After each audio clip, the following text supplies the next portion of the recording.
Good evening, everyone. Welcome you all to Oncology Classroom. Today, we are going to have a class on contemporary management protocol of medulloblastoma. For this class, today we have Dr. Abhishek Chatterjee, who is working as an assistant professor in the Department of Radiation Oncology at prestigious Tata Memorial Hospital, Mumbai.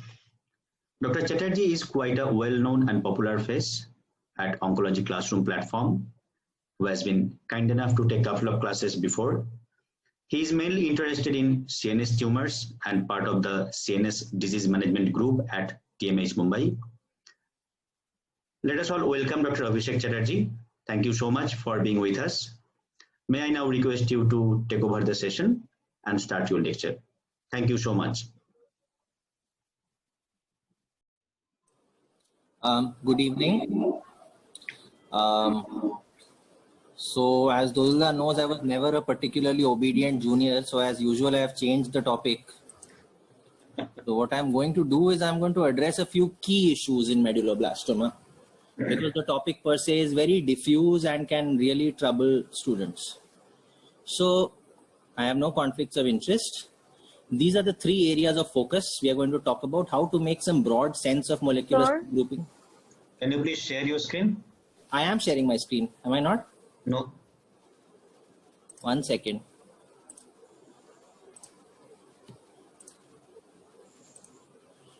Right. Is it shared now? Yeah, please. Yeah, Great. it's fine. So these will be our three areas of focus. We will try to make some sense of molecular subgrouping.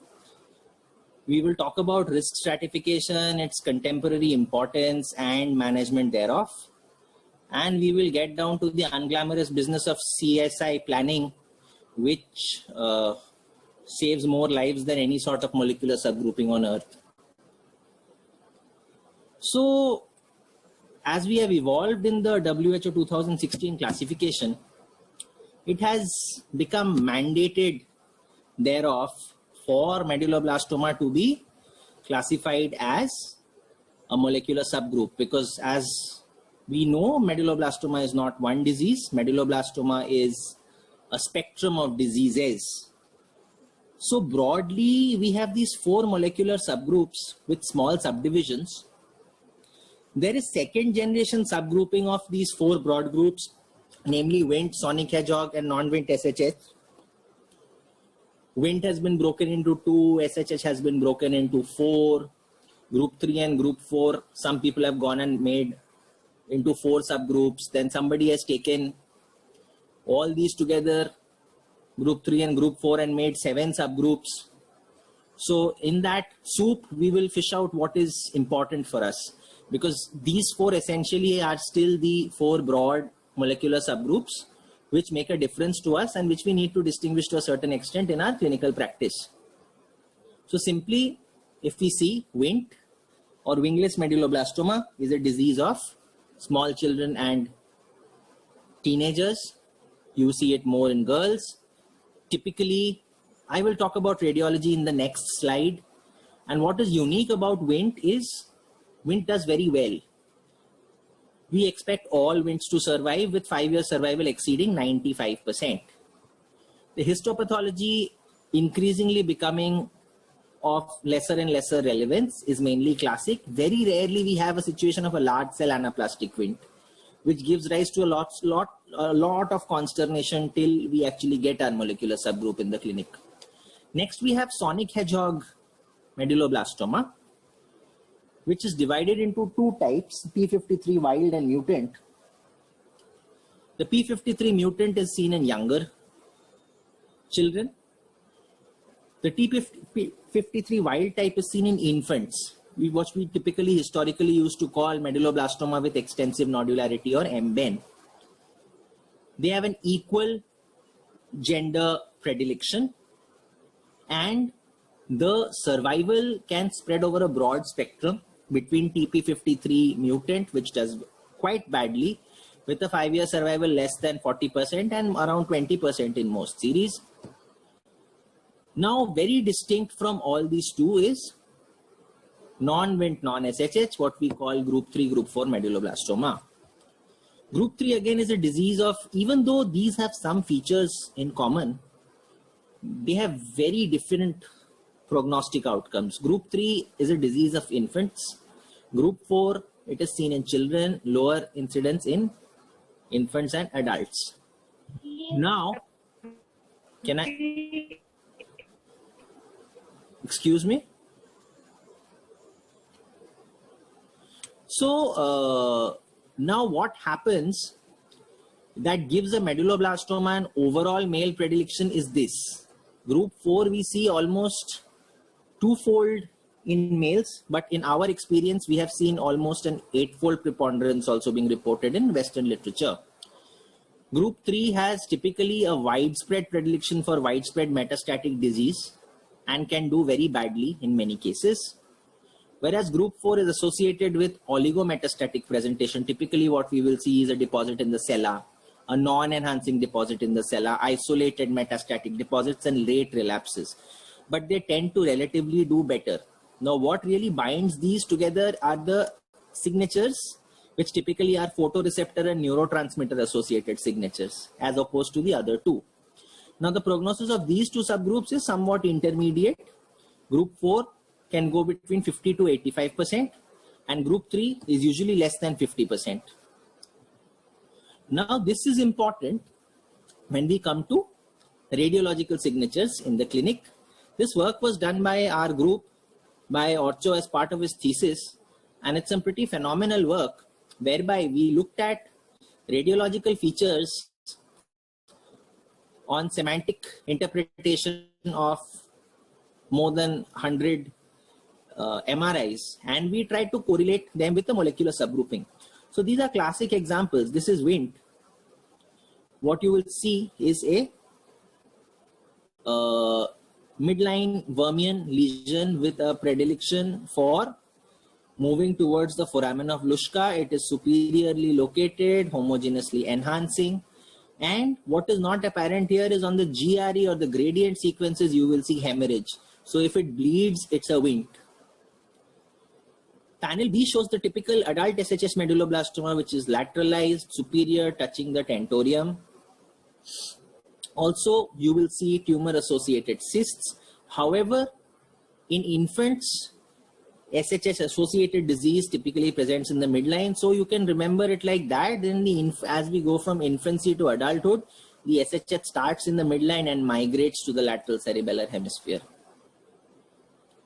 Third is group 3, where you will see the central fluffy enhancement, but you may see non-enhancing tumor and you will see widespread metastatic disease. Am I audible? Yes, very clearly audible. Great.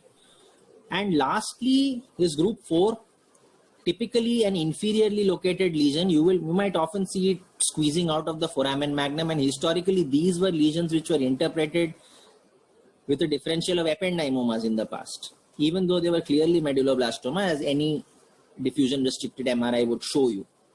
Also predominantly non-enhancing component with fluffy areas of enhancement.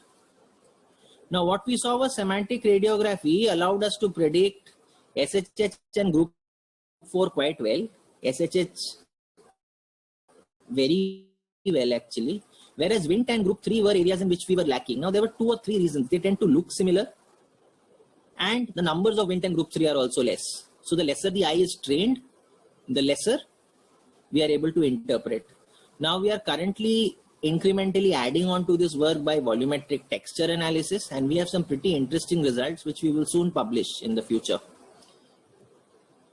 Now so one thing which we have to remember is, if you have a confusion regarding the prognoses, always remember that the small genetic alterations are the ones which will cause less havoc, whereas the massive genetic alterations are typically the ones which cause diseases with a bad signature.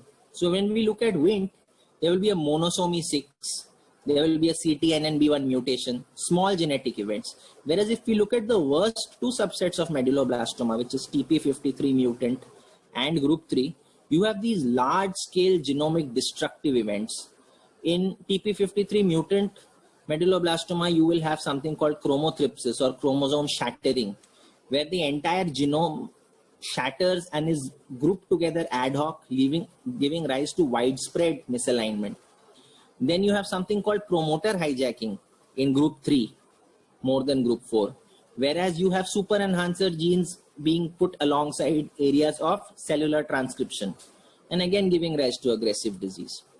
So this is basically what you need to remember, 4 broad subgroups. Young, happy female child walks into your clinic, most likely it's a Wnt. If a very young, not sick looking infant walks into your clinic, it's likely an infantile SHH. A young, sick child walking in with an enhancing mass is likely to be a group 3. If it's an adult, most of the time it is going to be a group 4 or an SHH. If it's a non-enhancing tumor, most of the time it is a group 4. So that's a very simple way to remember things.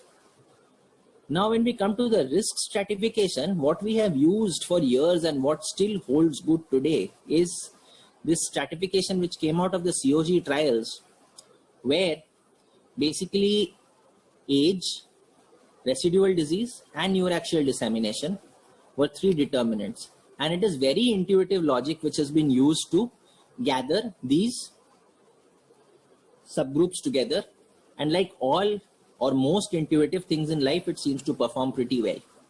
If you have lesser age, likely that it will be biologically aggressive disease or you won't be able to treat it aggressively in the first place. Big residual means large volume of disease left, you cannot go in again, and neuraxial dissemination means aggressive disease anyway. So you end up with 40 to 60% survival at 5 years. Whereas if you don't have any of these, you have average risk medulloblastoma, which is 70 to 80% survival. In the clinic as of today, this is still holding good. However, when we are moving to the molecular era, we are allowed to take some judgment calls. Like as of today, it is very difficult to envisage a Wnt as high risk disease. However, if we have a metastatic Wnt, we really don't know what risk it connotes, and as of today, we will not be treating it with average risk stratification. On the other hand, if we see SHH occupies standard, high and very high, all 3 depending on the type of MYC amplification and P53 mutation. Group 3, when you don't have MYC amplification and it is non-metastatic, it is still good disease. However, if you have metastatic group 3, it is not such a good thing. Now, when you have a group 4, even if it is metastatic, the risk does not become very high because it tends to be oligometastatic. However, chromosome loss of chromosome 11 indicates low risk. Now, as of today, there are some things which we have no idea about in this molecular conundrum. That is non-metastatic with MYC amplification. We don't know what biology it connotes. Would be safer to treat it as high risk. The significance of anaplasia in group 3 per se without MYC amplification, we really don't know. Isochromosome 17q, again, it connotes a better prognosis in some data sets. The other data sets, it does not. Group 4, the isolated significance of anaplasia is unknown. And other pathological entities which we talk about, melanotic, medullomyoblastomas, we really don't know what these entities really connote in terms of molecular risk. Now, very straightforward risk adaptive management of medulloblastoma is listed in these 3 categories. In average risk, we try to reduce the whole body toxicity caused by neuraxial radiation by reducing the dose to the neuraxis. This is typically what we follow in TMH, 23 to 24 gray, with concurrent vincristine as historically determined by the COG protocols, followed by the rest of the dose being given up to around 54 gray by the tumor bed boost, followed by 6 cycles of adjuvant chemotherapy, because we have to remember that we have de-intensified therapy to the neuraxis by reducing our CSI doses, and therefore we need to compensate this by an adequate dosage of radiosensitive chemotherapy. Now, as soon as we come to high risk, our CSI goes up to 35 gray or 36 gray, 20 to 21 fractions. In the presence of extensive metastatic disease, CSI can go up to even 40 gray. Followed by boost. Most commonly it is given to the entire posterior fossa. However, by using the molecular risk factors which we have talked about, there is a case for making a judgment call and reducing your volumes, though this is not backed by level 1 evidence. In the setting of metastatic disease, we would also like to give concurrent, most commonly platinum-based therapy with or without vincristine, and then adjuvant chemotherapy. What needs to be remembered is concurrent chemotherapy can give rise to a lot of delays because of excessive bone marrow suppression, and the overall risk-benefit ratio needs to be weighed. Now, the third setting is infantile medulloblastoma less than 3 years of age, where if you give CSI, the child is going to end up with an IQ of less than 60 and will not be able to button his shirt, forget going to school for the rest of his life. So we reduce the doses as much as possible and delay radiation till 3 to 5 years of age with chemotherapy, which may either be high dose or low dose. And in this setting, it is expected that the overall outcomes will be inferior. However, good responses are seen in Wnt medulloblastomas, in the MBEN associated desmoplastic nodular SHH associated medulloblastomas. Group 3 does not do well in this subset. The fourth subset is recurrent medulloblastoma, where there are several established lines of management. All of them are without level 1 evidence. It can either be high dose chemotherapy with or without stem cell rescue, intrathecal and IV high dose chemotherapy, and also re-irradiation. And other experimental lines of therapy, including CAR T cells, systemic chemotherapy such as gemcitabine, and oncolytic viruses are under investigation. Now, these are basically the trials which students can have a look at. What you basically need to know is these are the 2 trials which currently determine practice. What they basically saw was when they first reduced the doses of CSI without giving chemo, recurrences were unacceptable. When they tried to sandwich, also some places it worked out, some places it did not. However, when we did reduce dose to the neuraxis with an adequate balance of chemotherapy, we got reasonably good outcomes with 3-year PFS and 5-year PFS crossing 80%. Now, the next step after reducing the dose to the neuraxis was to reduce the dose to the tumor bed in the escalated phase. What we did see with Jeff Michalski's ACNS trial was that in average risk medulloblastoma, we can get away with a tumor bed boost as opposed to a posterior fossa boost. So, however, also another sort of de-escalation where it was attempted in unselected average risk cases without molecular risk stratification was reducing the CSI dose to 18 gray, and that did not work out. So there is a very cautionary case for de-escalation in the name of molecular therapy, which can often backfire when our selection procedures are not robust. So this is basically an evolution of chemotherapy between regimen A and regimen B. Students can read this, both were equivalent. I am not going to go into the details. Now, when we come to high risk medulloblastoma, again, people have tried hyperfractionation without any convenient survival benefit, with some benefits seen in some domains of neurocognition. Also, people have tried neoadjuvant chemotherapy with some benefits seen in some data sets, which have not been validated in other data sets. What is important to note is quite a bit of the chemotherapy which has been used over here is extremely toxic and unlikely to be very well tolerated in our patients. Therefore, this data cannot be just taken verbatim and implemented in our practice. The last paper basically is what currently determines our practice. This is Jakaki's paper from JCO in 2012, 160 odd patients, a phase 2 trial where they gave concurrent vincristine and carboplatin and achieved a good 5-year PFS or OS. A benchmark of around 70% is always great in medulloblastoma, and which basically allowed them to reduce the historically high dose hyperintensive chemotherapy, which is typical of high-risk medulloblastoma.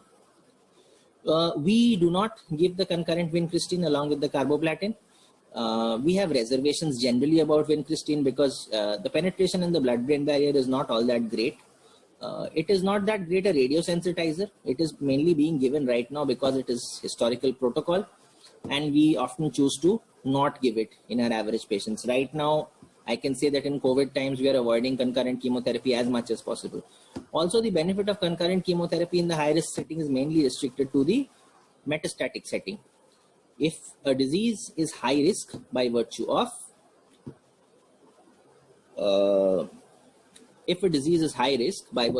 a large residual, the best thing to do is to go and operate again.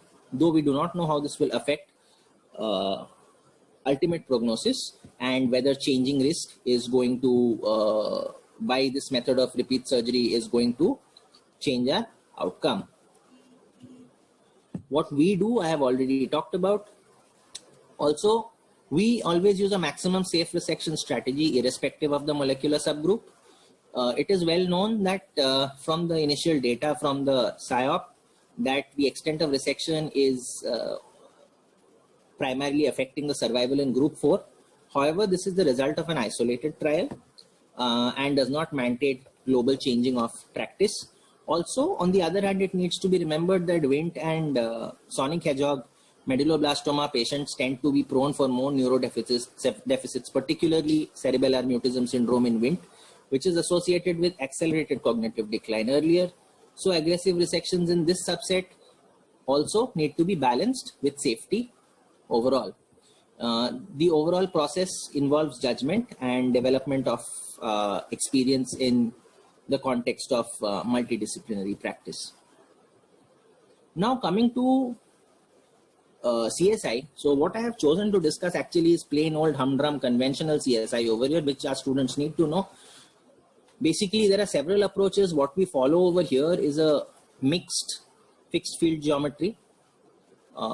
We use a monoisocentric technique to set the patient up with bilaterals, and we block the eye and make sure that the skull base, including the cribriform plate of the ethmoid, is adequately dosed at the expense of eye dose if necessary, without exceeding 30 gray typically for the eyes, and by and large keeping the SFOP guidelines for shielding in mind.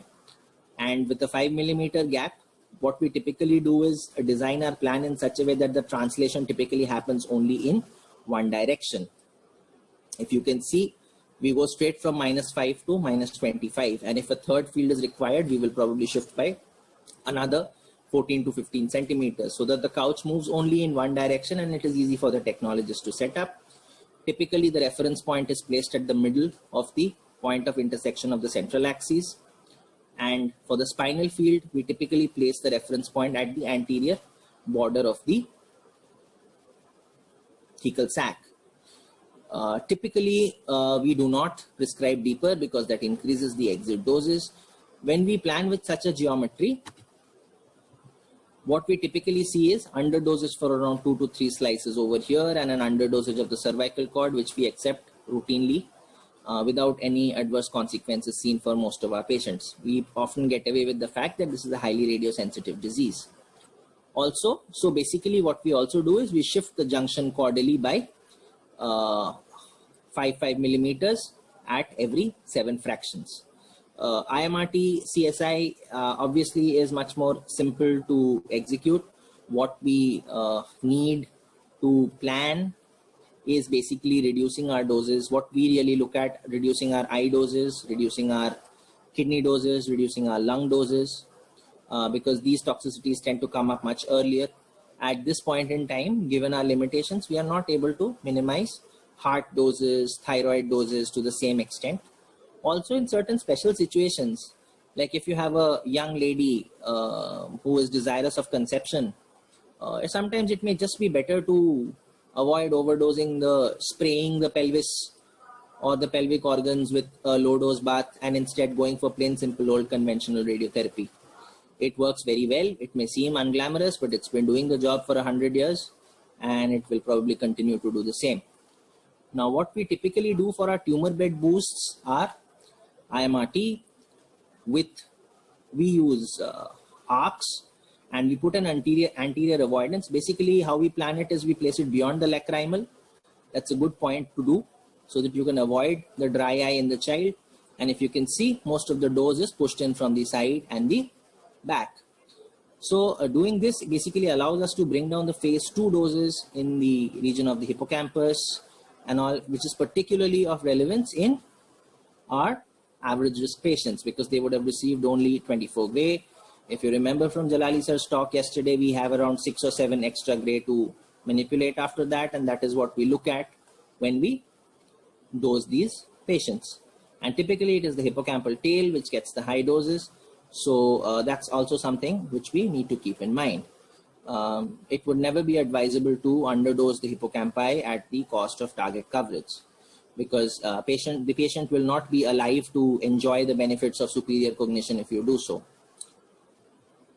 Now, CSI has always been something challenging, and because of the large volumes, the profound toxicity risk, both acute and late and profound scope.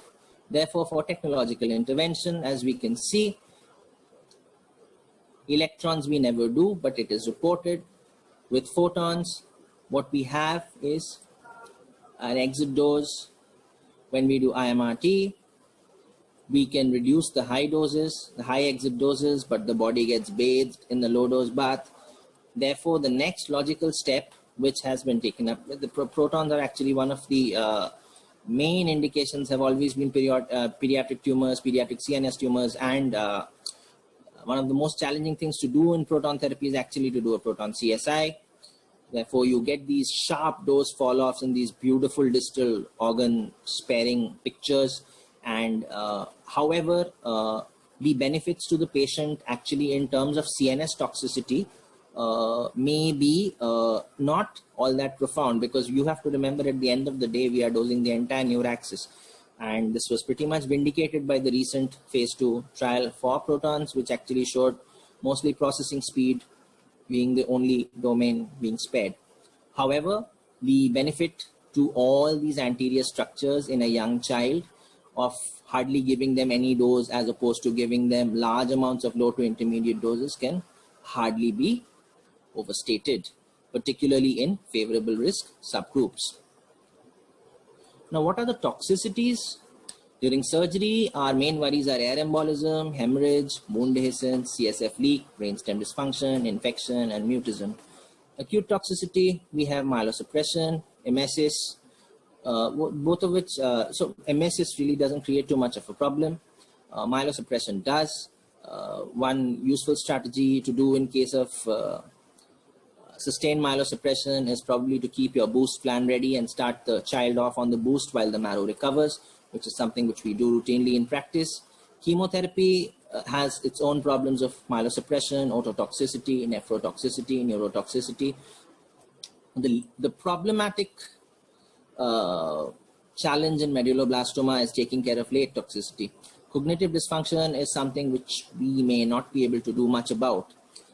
If you see hippocampal sparing may be a big challenge in medulloblastoma. There is a paper in the Red Journal by Padovani which showed an alarming number of perihippocampal recurrences, a lot of which was in high-risk disease. Maybe in very favorable low-risk disease, it would be something to explore. Hypothalamic and pituitary dysfunction is something which we will see to a certain extent, definitely in high-risk patients. And supplementation may take care of all, but may take care of some, but not all of these issues. Visual and auditory dysfunction develops over time. Auditory dysfunction can be compounded by the platinum in the adjuvant therapy. Disuse atrophy and ataxia is something which we can take care of from day one with aggressive rehabilitation. Cataract and infertility at this point in time we really can't do much about. And second malignancies are something which are worrying in medulloblastomas because you dose a very high part of the body, a very large area of the body to pretty high doses. And well, this is where proton therapy is likely to make a big difference as large volumes of data are accumulated. These are the suggested readings. And with this, I will conclude my lecture. Thank you, and I'm open for questions. Thank you, Dr. Abhishek. As always, your presentations are sharp like proton dose follow and to the point. Hopefully, I have not turned out to be an expensive way to miss the tumor. You missed the contouring part. So there are already requests in the chat box that can you please show the contouring? Is it possible for you? How do you contour the posterior fossa boost? The posterior fossa boost is very easy to contour. You basically contour the entire posterior fossa and you use the MRI to mark the apex of the tentorium. The challenging thing is usually the tumor bed boost, because if you see ACNS 1123, what they talk about is you take 1 to 1.5 centimeters, and typically, like all American guidelines, they're pretty excessive. So what you can do is actually take a judgment call on the posterior fossa boost. Like we know Wnt medulloblastomas have a brainstem origin, the others don't. So possibly the other medulloblastomas, actually you can shave it a little bit more off the anterior brainstem, but this is not something which I would recommend in routine practice. Possibly a 1 centimeter margin with editing away from outside the tent, and maybe from the hippocampal tails whenever safe would be a good way to go. As for the phase 1 CSI contouring, basically you have to draw the entire brain with its meningeal reflections and the spine with its thecal sac and the exiting nerve roots. Now there are guidelines, particularly the latest one are the SIOP guidelines, which have actually suggested you do a PathSat MR and chase the CSF spaces into the entire optic nerve, the cranial nerves, all the skull base foramina. Now the fact of the matter is we rarely, if ever, see these isolated recurrences. To be honest, at least in the last, I can say in my brief experience, I would have seen around 70 to 80 medulloblastomas being treated. I have not seen an isolated skull base recurrence, and therefore that's not something which we do routinely. This is of course with the caveat that we do a significant amount of conventional CSI, but we really don't see these recurrences in even in IMRT. Do you agree with this concept that even with using planning CT scan, you can do a decent job of including the exiting nerve roots? I agree. It's not really such a big deal. Yeah, I think this fusion with this MR is too much of hype. That is what I believe. I think it's time that we need to be trained more with planning CT also, and that can give us a lot of idea. A lot of information can be obtained from planning CT itself. See, my main question is how big are you going to take a planning MR? Are you going to, in an adult, you will require an 80 centimeter field of view planning MRI. That with its motion artifacts and various other artifacts and general lack of resolution is probably going to give rise to many more problems. If this is a 6 centimeter segment of the spine for which I am doing SBRT, then it's a separate issue. But imagine taking an MRI from cervical spine to sacral spine, matching all the areas of movement, curvature, deficit, and artifacts, and trying to fuse that. Probably you will be sitting and fusing for a week and not contouring. Yeah, another practical problem which most of the time we face is doing this planning MRI at a treatment position, because they need to put coils and we need to put a lot of these thermoplastic molds. So it's impossible to do a planning MRI exactly on a planning treatment position. First of all, it becomes a difficult job if you're not having a deformability registration software. To be honest, we don't really do planning MRIs in our routine practice. We are pretty happy fusing the preoperative or postoperative MRI. And the planning MRI basically it helps a lot more in gliomas, because you have this diffuse infiltrative disease. And in medullo, essentially, you are treating the cavity and original extensions of the disease with margins. Most of the time, it comes out very well. So there will possibly be a benefit for planning MRI, but it is not something extensive. And however, and also the guidelines at this juncture are very generous with their margins. And again, most of the medulloblastomas that you will be seeing in practice are high risk, where probably posterior fossa boost is the safest thing to do. So overall, I really don't see a huge role for planning MRI. Okay, there are a couple of questions in the chat box. So I can see them. Can I just start answering? Sure. There seems to be a lot of questions actually. Okay. Evidence for omitting concurrent chemotherapy in average risk patients if CSI is given at a total dose of 36 instead. So the very idea of reducing the CSI dose is to reduce the late effects in the child. And only if the child is unable to receive chemotherapy would I do this. In which case the doses that you are suggesting is fine. In the normal setting, I would prefer to give chemotherapy definitely. Is there any scenario in which adjuvant PCV can be abandoned in the average risk patient? Not if you are treating with Packer's regimen. If you want to do escalated dose, standard dose CSI, you are welcome. But I think that basically defeats the whole purpose of our efforts in medulloblastoma to reduce side effects in these long-term survivors. How to differentiate between group 3-4 clinically, radiologically, and standard pathology? Standard pathology, it is. So group 3 and group 4 clinically, interesting question. If you see, the age groups are very different. On a scan, the group 3 tends to enhance a lot more. The group 4 is practically non-enhancing, inferiorly placed. And if you see, typically you'll see that fluffy enhancement, which may be reminiscent of a Wnt, but you won't see the hemorrhage on the GRE. The group 4 medulloblastoma is actually pretty easy to make out, probably the easiest, because of the sheer lack of enhancement and the fact that it is so inferiorly placed. Also, you should always look at the suprasellar area for an isolated metastasis, which is usually non-enhancing. And one more thing which you see in group 4 is the primary will not enhance, but the metastasis will enhance. This dichotomy is typically seen in group 4, not in 3. Now, next is use of colony stimulating factors. How to manage patient on CSI alone with myelosuppression. Like I said, you start the boost and give the graphene in the meantime and let the counts recover. What is the role of DOTA-PET? Usually nothing. We don't use it. Can you mention OAR and dose constraints you follow? They are pretty liberal. We don't look at too many constraints. Usually the kidney we try to keep below 6 gray when we are doing standard CSI. And the lungs we try to keep below 8, and the others are essentially ALARA. Do we need to contour spinal cord and then give a PRV margin to treat, or do we have to contour the entire spinal canal? The spinal cord does not include the meninges. Is that done? I think I'm done. Yes. Great. The questions are done. Just to get the last question, I think the concept of PRV is associated with an organ when you are trying to save that. In medullo, you are treating the spinal cord, the entire canal.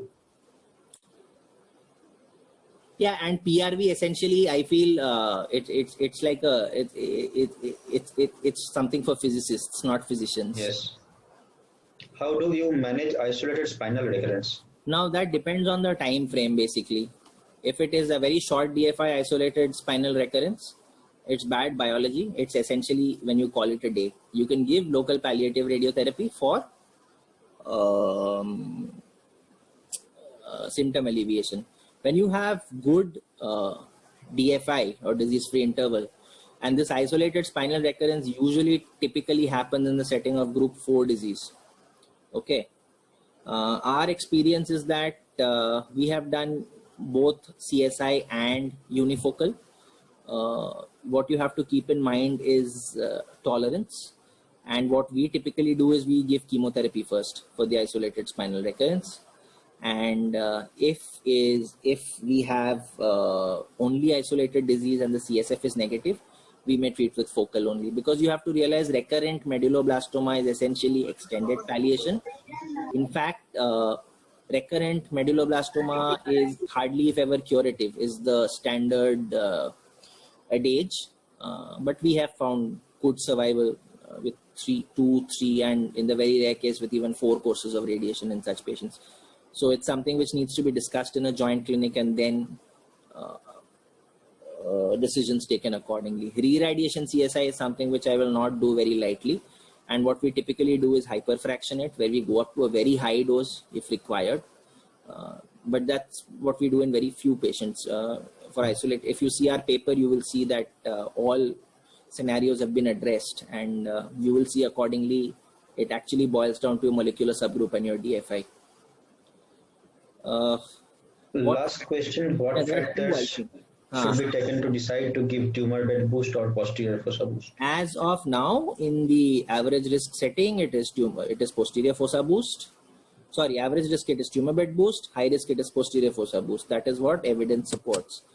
I would not suggest widely going by a molecular subgroup at this juncture and reducing margins in the high risk setting, especially if there is metastatic disease. I think that's something which we wait for the evidence to come.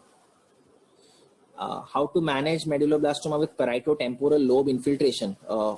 That is something which I have not really seen in the recent. If it's a huge tumor, obviously you are going to leave behind a lot of residual, and it automatically, because something which is growing in the posterior fossa and going into the parieto-temporal lobe, I would question whether it is a medulloblastoma first of all. I might look at even a pineal tumor which is actually going into the parieto-temporal region, since there is sheer ease of access. It will be treated as high-risk disease. Do we boost spinal mets? If we are doing CSI, then yes. Otherwise, if there is diffuse leptomeningeal caking, we just increase the overall CSI dose to 40 gray. Otherwise, we boost to 54 gray. Role of, so in the earlier question, in the parieto-temporal lobe infiltration, if it is medulloblastoma, we treat it like high-risk disease, and the boost will have to include the parieto-temporal lobe area. And the role of SABR in isolated spinal mets, lately there seems to be the role of SABR in everything.